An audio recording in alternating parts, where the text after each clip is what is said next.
తిరుమల తిరుపతి దేవస్థానంలోని శ్రీ వెంకటేశ్వర స్వామి మహాప్రసాదమైనటువంటి లడ్డూలో వాడేటువంటి నెయ్యిని కల్తీ చేసినటువంటి కేసులో విస్తుపోయేటువంటి వాస్తవాలు వెలుగులోకి వస్తూ ఉన్నాయి.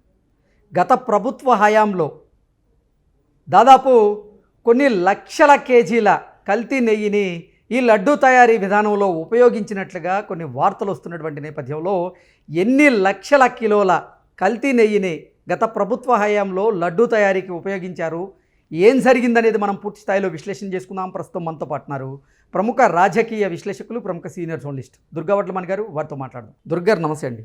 తిరుమల తిరుపతి దేవస్థానంలోని శ్రీ వెంకటేశ్వర స్వామి మహాప్రసాదమైనటువంటి లడ్డూలో వాడేటువంటి నెయ్యిని కల్తీ చేసినటువంటి కేసులో విస్తుపోయేటువంటి వాస్తవాలు వెలుగులోకి వస్తూ ఉన్నాయి. గత ప్రభుత్వ హయాంలో కొన్ని లక్షల కేజీలకు సంబంధించినటువంటి కల్తీ నెయ్యిని లడ్డూ తయారీ విధానంలో ఉపయోగించినట్లుగా కొన్ని వార్తలు వస్తున్న నేపథ్యంలో దీని మీద మీ విశ్లేషణ ఏంటంటే ఏం చెప్తారు మేడం?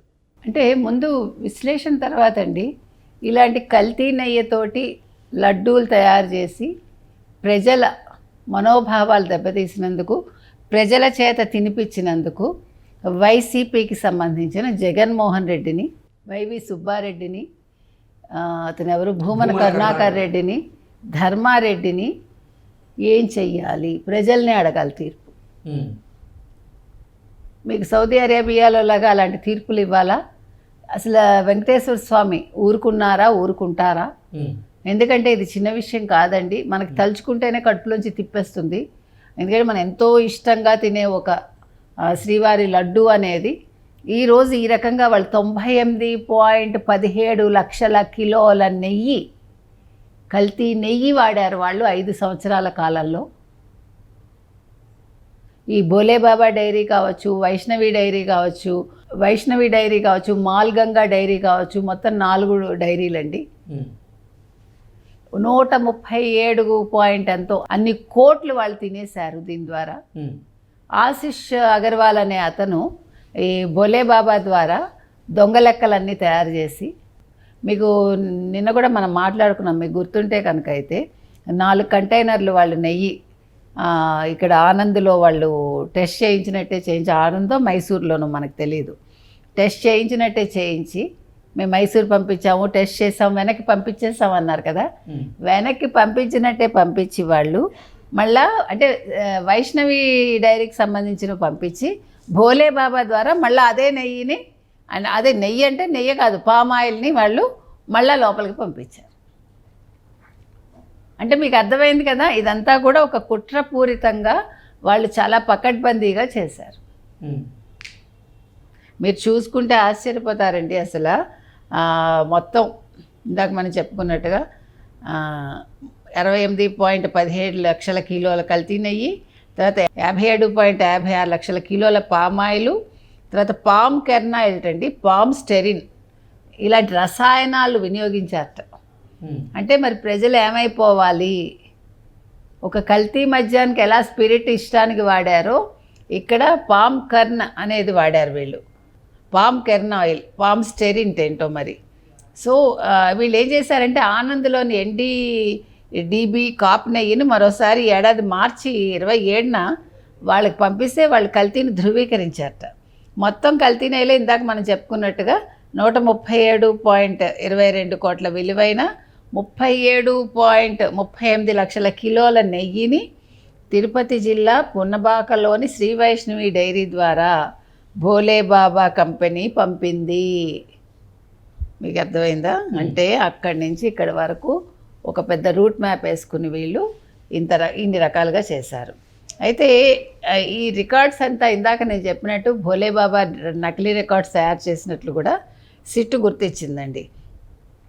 సో మిగతా కల్తీ నెయ్యి ఏమైందండి అని మీరు అడగచ్చు. AR డైరీ, మాల్గంగా, భోలేబాబా సంస్థలు తిరుమల తిరుపతి దేవస్థానానికి విక్రయించాయంట.